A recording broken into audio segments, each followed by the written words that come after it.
ini kita akan bahas mengenai kripto. Meskipun karena teman saya namanya kripto lagi nggak menarik, ya yang namanya harga turun, orang-orang yang sudah beli di harga di atas ya pastinya akan merasa tidak bisa ngapa-ngapain karena tidak punya uang lagi, dan mungkin dia sudah masuk terlalu agresif, akhirnya ya dia jadi kehilangan minat, dan saya yakin banyak orang yang mengalami seperti itu. Nah, pembahasan kali ini bagus nih berbicara mengenai pajak.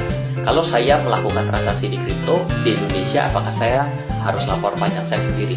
Jawabannya setelah saya cari-cari, dan saya pernah membuat materinya juga, kontennya juga, bahwa sejak tanggal 1 Mei 2022, video ini dibuat di 18 Oktober 2022, ternyata sudah diberlakukan yang namanya pajak final. Sehingga pajak final itu beda dengan pajak penghasilan yang kita harus laporkan.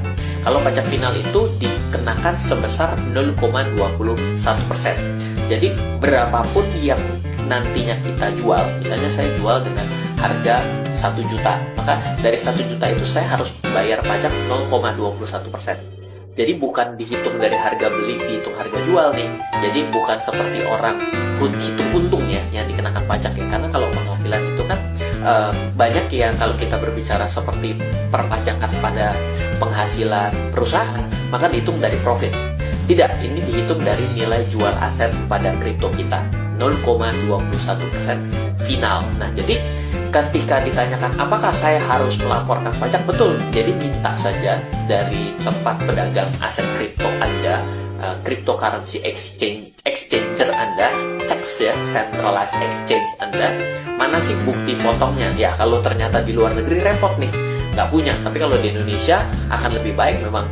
Cara ini juga sebenarnya secara tidak langsung membuat orang yang ada di Indonesia mau mentransaksikan kriptonya melalui pedagang aset kripto di Indonesia karena terkena penjualan 0,21%. Loh, Mas Ryan, kalau ternyata kripto itu dalam keadaan saya beli, saya jualnya dalam keadaan rugi, saya juga dikenakan pajak? Ya, jawabannya yes, karena ini final, dia tidak mau peduli.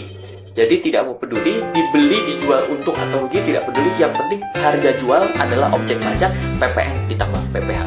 Ya, sebagian mengatakan, wah kalau lagi rugi nggak untung dong, saya merasa dirugikan. Ya, orang itu nggak ya harus hidup ini harus tahu ya bahwa mana ada potensi keuntungan, di situ juga ada potensi kerugian. Ya, yang bagus adalah kalau dihitung-hitung, misal beli kripto 1 juta, ternyata naik menjadi 100 juta. Banyak loh yang terjadi seperti itu. Itu PPh-nya, itu 100 potong 1 juta. 99 juta itu dijadikan sebagai objek pajak. Wah, itu malah jadi lebih kacau karena terkena pajak penghasilan progresif. Sehingga orang akan menghindari itu. Jadi ya, saran saya buat yang hari ini nyangkut, kriptonya ya sudah ditahan saja terlebih dahulu. Kalau masih punya amunisi, memang mengerti bagaimana cara memperlakukan aset dengan baik, silahkan di everything down. Ya kalau tidak ya wait and see sampai kembali angin segar kripto berhembus kepada Anda. Ya, semoga selalu bermanfaat untuk sharing kali ini.